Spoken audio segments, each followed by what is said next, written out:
अस्सलाम वालेकुम, नमस्कार, सत श्री अकाल एंड गुड इवनिंग। मैं हूँ आरज़ू काज़मी और आप देख रहे हैं पॉइंट ऑफ व्यू। हमारे साथ हैं जी साजिद तार साहब। बहुत शुक्रिया सर कि आज आप आए। Pleasure also, thank you so much.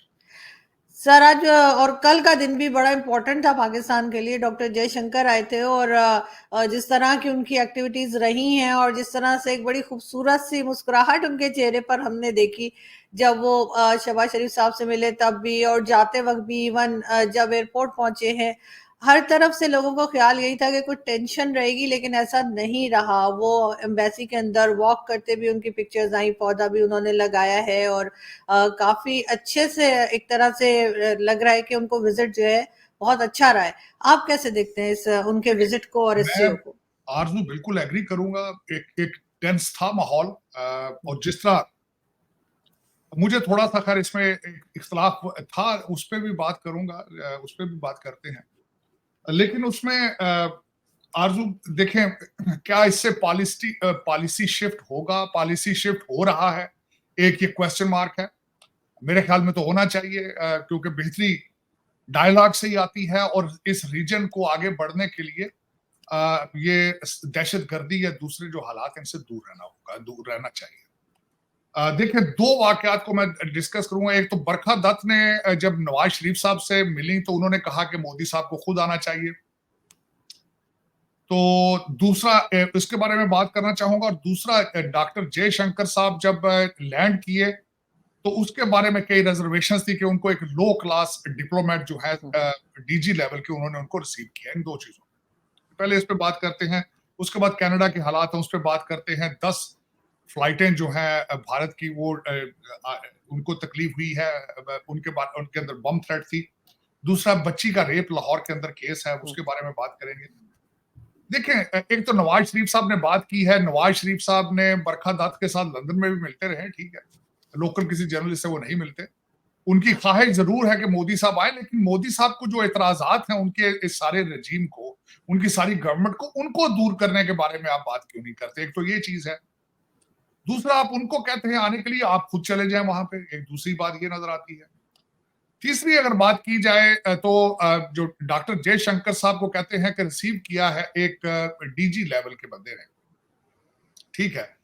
उसको आपने काउंटर किया कि जब हमारे फॉरेन मिनिस्टर बिलावल भुट्टो साहब गोवा गए थे तो उनको वहां पे एक जॉइंट सेक्रेटरी ने रिसीव किया।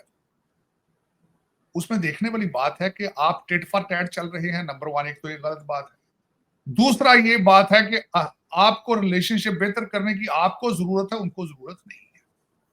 वो दुनिया की 5वीं इकानमी है और आप इकानमी है ही नहीं। सबसे बड़ा डिफरेंस ये है। अब उसमें देखें कि पॉलिसी शिफ्ट आती है नहीं आती है, इसके बारे में मैं बताऊंगा कि इस दौरे के अंदर क्या हुआ है, किस तरह की चैटर चल रही है। आपकी बात बिल्कुल ठीक है कि उनकी शेक हैंड अच्छा हुआ शहबाज शरीफ साहब से, वहां पे बातें भी हुई, मुस्कुराहटों का तबादला भी हुआ। उसके बाद कहते हैं कि जब सेशन में बैठे तो वहां पे उनको फॉरेन मिनिस्टर साहब के साथ बैठे और बातें आपस में, अब लोग उसको स्पेकुलेट कर रहे हैं कि सेक्रेटरी लेवल की डायलॉग शुरू होगा, ट्रेड सेक्रेटरी ट्रेड और दूसरा फॉरेन। लेकिन ये आने वाले दिन इन चीजों को डिफाइन करेंगे कि कहां जा रहे हैं, क्योंकि उसकी वजह यह है कि आपको चाइना इजाजत देगा, नंबर वन, क्योंकि आपके सारे लोन तो वो चाइना से लिए। तो ये चाइना के साथ आप किस तरह डील करेंगे अगर भारत की तरफ आप हाथ बढ़ा रहे हैं? एक तो ये क्वेश्चन मार्क यहां से निकले। आपने चाइना के साथ सी पैक 2 शुरू करने का आगे ऐलान कर दिया है। आपने ग्वादर एयरपोर्ट के ऊपर कर दिया है। क्या आपको चाइना ने इजाजत दे दी है कि सेक्रेटरी लेवल की बातें शुरू की जाए? क्योंकि आपने तो परमिशन लेनी है उनसे। तो ये वो डिटरमिन करेंगी चीजें कि चाइना आपको कितनी इजाजत देता है, ये बात। उसमें जयशंकर साहब ने जाके शुक्रिया अदा किया कि अच्छी कॉन्फ्रेंस रही, और मैं खुद बड़ा शुक्रगुजार हूं इस चीज का कि इस दौरान एक सियासी पार्टी ने हमले की तैयारियां बहुत की थी, लेकिन ऊपर वाले की तरफ से आप बच गए हैं, कोई ऐसा हादसा हुआ नहीं है। बड़े अरसे के बाद पाकिस्तान में, मैंने आपको बताया था, यहाँ पे तो जो हर साल रशिया साइबेरिया से परिंदे आते थे, अब तो वो भी आना बंद हो चुके हैं। अब मार के खा पी गए उनको, या दहशत गर्दी, या जो कुछ भी है।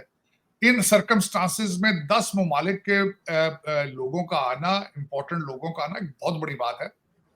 पाकिस्तान को बूस्ट मिला, हालांकि 2 लोगों की कुर्बानी दी गई कराची एयरपोर्ट के पास, और एक पाकिस्तान की सबसे बड़ी जो सियासी पार्टी है उन्होंने फैसला कर रखा था कि हमने ये काम नहीं होने देना, लेकिन इसके बावजूद ये काम हुआ है।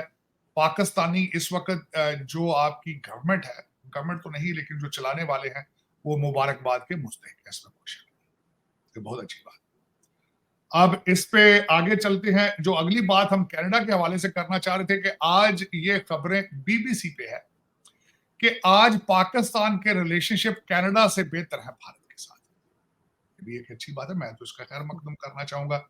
मैं तो चंद उन पाकिस्तानियों में से एक ऐसा पाकिस्तानी अमेरिकन हूं जो ये चाहता हूं कि उस खित्ते के अंदर अमन है, जो ये चाहता है कि भारत और पाकिस्तान के रिलेशनशिप ठीक हो, जो ये चाहता है कि दुनिया के अंदर जो जंगें हैं वो ना, क्योंकि दुनिया के अंदर हर इंसान जो पैदा हुआ है वो मोस्ट इंपॉर्टेंट पर्सन है। किसी का बेटा है, किसी का बाप है, किसी का शोहर है, किसी का भाई। जंगें मसलों के हल नहीं होते। मैं हमेशा ये मिल बैठ के करना चाहिए, और बिलखसूस जो लोग हमारे जो आबाओ अजदाद सदियों से इस खित्ते के अंदर रह रहे थे अमन के साथ, उनको हमारी सिमिलैरिटीज ज्यादा है, हमारे डिफरेंसेस कम है। हमारी जहन एक है, सोच एक है, खुराक एक है, म्यूजिक एक है, कल्चर एक है, हिस्ट्री एक। हमें मिल के आगे बढ़ना होगा। इसका मैं इसका खैर मकदम करना चाहूंगा कि रिलेशनशिप। अब कनाडा ने क्या किया, एक तो मैं भारत को मुबारकबाद देना चाहूंगा कि जस्टिन ट्रूडो ने जाते जाते कनाडा के अंदर खालिस्तान का ऐलान कर दिया। उन्होंने खालिस्तान की इतनी सपोर्ट की है, इतनी भारत के अंदर सिख जो रहने वाले वो सपोर्ट नहीं करते। इस वक्त कहा जाए तो भारत के अंदर इतने सिख मौजूद नहीं जितने कनाडा के अंदर है। तो वो तो उन्होंने बहुत अच्छा किया कि वहीं पे उन्होंने कहा है कि भाई बाहर खालिस्तान बनाने की क्या जरूरत है, हमारे पास जो इतना मुल्क सारा खाली पड़ा है यहीं बना लो। बना दिया उन्होंने।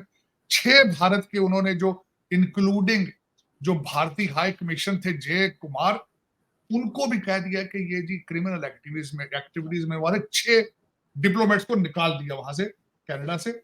अब 6 को इंडिया से निकाला जा रहा है। और ऊपर से ऐसा है कि एक पांव इस वक्त अगर देखा जाए तो जयशंकर साहब का एक पांव हुकूमत से बाहर है, एक हुकूमत के अंदर है, क्योंकि बड़ी मुश्किल से वो वोट ऑफ नो कॉन्फिडेंस पे सरवाइव किया है अभी 2 हफ्ते।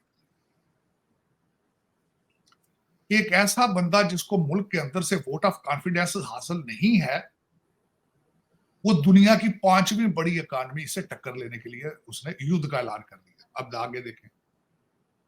एक तो उन्होंने कहा जी कि हमने 6 ये जो क्रिमिनल एक्टिविटीज में इन्वॉल्व थे, संजय कुमार वर्मा उनका नाम है, एक तो उनको हाई कमीशन उनको भी जाने के लिए कह दिया, निकलने के लिए। ऊपर से मजाक कर दिया, कहते हैं हम इंडिया के ऊपर इकोनॉमिक सैंक्शंस लगाएंगे। इसके बारे में मैं कहूंगा क्या पिद्दी का शोरबा। आपकी इकॉनमी दुनिया की 10वीं इकॉनमी है, उनकी इकॉनमी दुनिया की 5वीं इकॉनमी है। आपकी इकॉनमी $2.2 ट्रिलियन की है, उनकी इकॉनमी जो है वो $3.9 ट्रिलियन इकॉनमी है। आप किस तरह सैंक्शन उन पे लगा सकते हैं? होमवर्क ही कर लेते, किसी बच्चे से कैलकुलेटर मांग लेते भाई कि यार मैं क्या बात कर रहा हूं। फिर उसके बाद उन्होंने जी हमेशा भारत की गवर्नमेंट जो है वो पुलिस उनसे प्रूफ मांगती रही है, प्रूफ नहीं दे पाए। पुलिस कॉन्फ्रेंस की जिसमें 4 बंदे बैठे थे, कोई जवाब नहीं दे पाए पूरा उससे। फिर उनकी जो एक मिनिस्टर है खातून वहां से, उन्होंने जो 5 आई कंट्रीज हैं उनसे सपोर्ट की अपील की। वो कौन कौन से हैं? अमेरिका है, न्यूजीलैंड है, यूके है, इस तरह के। किसी ने उनका हाथ नहीं पकड़ा, किसी ने भारत से अपने रिलेशनशिप खराब करने का अंदिया नहीं दिया। न्यूजीलैंड ने तो यहां तक कह दिया है प्रूफ होंगे तो हम इसके बारे में सोचेंगे, प्रूफ इनके पास नहीं। चले अब उसके बाद इन्होंने अमेरिका से अपील की कि आप हमारी मदद करें। वो कैसे मदद करें? 3 अटैक हो चुके हैं, असैसिनेशन अटेम्प्ट हो चुकी है डोनाल्ड ट्रंप पे, जो सदर रह चुका है और जिसने आगे सदर बनना है, उसके ऊपर 3 अटैक हो चुके हैं। वो उसको बचाने की सलाहियत नहीं रखते, तो आपको वो आपको क्या सपोर्ट दें, क्या करेंगे आपके साथ? दूसरा, जस्टिन ट्रूडो साहब को मैंने देखा है 2-4 दिनों के अंदर स्पीचें उनकी बार-बार उन्होंने ह्यूमन राइट्स की बात की, उन्होंने फ्रीडम ऑफ स्पीच की बात करते हैं, और पता नहीं इनको कोई शर्म भी किसी को नहीं आती। 45,000 औरतें और बच्चे मारे जा चुके हैं गाजा में। वहां ह्यूमन राइट्स कहाँ है? वहां किराए पे दे दिए आपने ह्यूमन राइट्स। दूसरे, तुम जहां आपका दिल होता है वहां अच्छा, एक और मजे बात, यहां जब मैं जस्टिन ट्रूडो के बारे में पढ़ता हूं तो जस्टिन ट्रूडो का पीरियड, इनके वालिद पीरियड, उनके हालात भी यही थे। वो भी ये अब उसका भी नंबर काटने को फिर रहे हैं। वहां उस वक्त एक परमार साहब थे जो कि कनेडियन हवाई जहाज के दहशतगर्दी के उसमें इन्वॉल्व थे। ये उनको भी हवाले भारत के नहीं करते थे, जिनको बाद में भारतीय पुलिस ने पंजाब में काउंटर करके मारा था। अब पिछले दिनों में भारत ने 20 लोगों का इनको कहा था ये टेररिस्ट है, हमारे हवाले किए जाए, सिर्फ 6 किए गए। चले, लेकिन इस वक्त देखा जाए कनाडा के हालात वैसे भी ठीक नहीं है। आपको तो ज्यादातर लोगों को पता नहीं है, लोग वहां टेंटों में रह रहे हैं, बहुत बुरी हालात है, जॉब कोई नहीं, इकोनॉमी कोई नहीं है।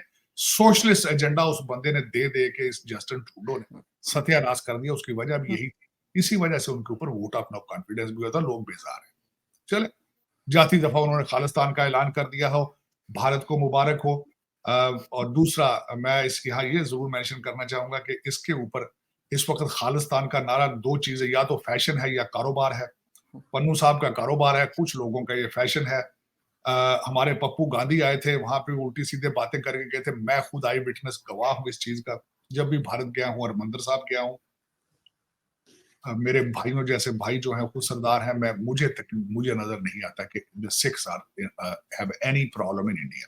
चले, कारोबार है, फैशन है, एंजॉय करना चाहिए, ड्राइंग रूम की हद तक तो ठीक है। हाँ, या एक जरूर बात करना चाहूंगा, पाकिस्तान के अंदर भी इस वक्त शरारत करने वाले, तेल के ऊपर तीली फेंकने वाले सारे यूके बैठे हैं, अमेरिका। यही रवाज है खालिस्तान का भी। खालिस्तान बनाने वाले सारे यूके या कनाडा या दूसरे मुल्कों में वहां नहीं बैठे, बोर हो जाते हैं तो फिर इस तरह की शरारत। बिल्कुल ऐसा ही है। लेकिन सर एक बात मैं जरूर एसईओ के बारे में कहूंगी कि बेशक मोदी जी नहीं आए, लेकिन डॉक्टर जयशंकर भी उतने ही इम्पोर्टेंट हैं। और बरखा दत्त अगर ये बात कर रही हैं लाहौर बैठ के, तो वो तो खुद भी इस्लामाबाद नहीं आई थी, वो तो लाहौर में ही रही। वो उन्होंने तो एसईओ मीटिंग अटेंड नहीं की है। नहीं, वो तो हो सकता है आज बरखा दत्त के रिलेशनशिप है शरीफ फैमिली के साथ, हो सकता है पर्सनल इंटरव्यू लेने के लिए सिर्फ आई हो वो, ये भी कोई बात नहीं है। लेकिन उसमें बात ये मैं करना चाहूंगा ना, इस वक्त मोदी साहब को कह रहे हैं जी, लाहौर में बैठ कर आप आ जाएं। मोदी, आपको जरूरत है मोदी साहब की, या आप मोदी साहब को आपकी जरूरत है? पूछने वाला क्वेश्चन मैंने तो जवाब ये दिया था ना। देखे ना आपने, देखे, प्यासा कुएं के पास जाता है या कुआं प्यासे के पास जाता है? जरूरत आपकी है। बैंकरप्ट आप हैं, 26 दफा 24 दफा बैंकरप्ट हो चुके हैं। आपको आईएमएफ जो है बेल आउट करता है, भारत बेल आउट, तो वो तो बैंकरप्ट नहीं है ना। आपको ट्रेड की जरूरत है, आपको रिलेशनशिप आपको है। आपको चाहिए था कि आपके दूसरे, आपने हर एक को रिसीव किया है एयरपोर्ट पे जाके, तो जाके आपके वजीर खारजा को वजीर खारजा रिसीव करता ना भाई। बिल्कुल। मेरे ख्याल में, मैं तो इस पे ये कहता हूं, क्योंकि आपको जरूरत है उनकी, और मोदी साहब को भी आना चाहिए। क्यों आना चाहिए? आप चले जाए वहां उनके पास, मैं तो ये कह रहा हूं। और दूसरा, इस वक्त उससे अगला टॉपिक जो जिस पे बात करना चाह रहा था वो ये था कि इस वक्त पाकिस्तान के अंदर, लाहौर के अंदर जो चीज चल रही है, वो बच्ची के केस, पंजाब कॉलेज पे रेप का, उसकी स्टोरी भी सामने आ चुकी है। 2 बच्चियों के नाम आए आरजू उसमें, जी। तो दोनों को जब चेक किया गया, एक बच्ची तो वो मौजूद ही नहीं थी, दूसरी बच्ची भी वाकया पे मौजूद नहीं, बल्कि घर में जख्मी है। उसके बाप ने कहा है वो घर के अंदर गिर के जख्मी हुई है। आज मरियम नवाज साहिबा ने उस बच्ची को साथ लेकर प्रेस कॉन्फ्रेंस की है, बड़ी अच्छी बात। लेकिन उसका सारा जो मैं निकालना ये चाह रहा था आरजू, देखें इसकी टाइमिंग बड़ी खतरनाक है। ये एक बहुत बड़ी स्कीम थी आपकी, एक बहुत बड़ी सियासी पार्टी की, कि जिस वक्त एसईओ हो रही हो उस वक्त इस तरह का हंगामा किया जाए। हालांकि वो बच्ची नहीं मिली ना, सीसीबी, उसका कोई प्रूफ नहीं, लेकिन उसको एक बहुत बड़ी खबर बना के बच्चों को सड़कों पर ले आया। मेरी गुजारिश यहाँ पे ये है कि जिस तरीके से आपके एक शरारती बच्चे ने, लाहौर वाले ने, लंदन के अंदर जब वो मुसलमान कहा था कि मुसलमान बंदे ने 2 लड़कियां मार दी हैं, तो यूके वाले लाहौर पहुंच गए थे पकड़ने के लिए। तो आप कहाँ हैं? आप क्यों नहीं पकड़ रहे उसको जिसने ये खबर निकाली? सुना है 2 इंस्टाग्राम के अकाउंट जो है वो पकड़े गए हैं, लेकिन अभी तक अरेस्ट नहीं हुए जिन्होंने ये शरारत की। जब तक इनको नहीं पकड़ा जाएगा तब तक क्या होगा?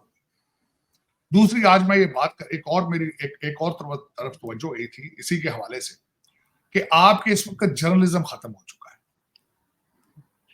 आपके ज्यादातर जर्नलिस्ट जो है वो जर्नलिस्ट कहलवाने के हकदार ही नहीं है, वो एक्टिविस्ट बन चुके हैं।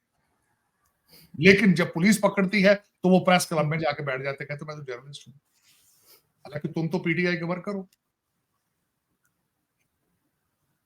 एक तो ये अच्छा, लेकिन अब मैं ये सोच रहा हूं यही आपके हालात जजों का है, वो भी एक्टिविस्ट है, वो भी सिर्फ कहते हैं good to see you, good to see you, वो भी एक्टिविस्ट।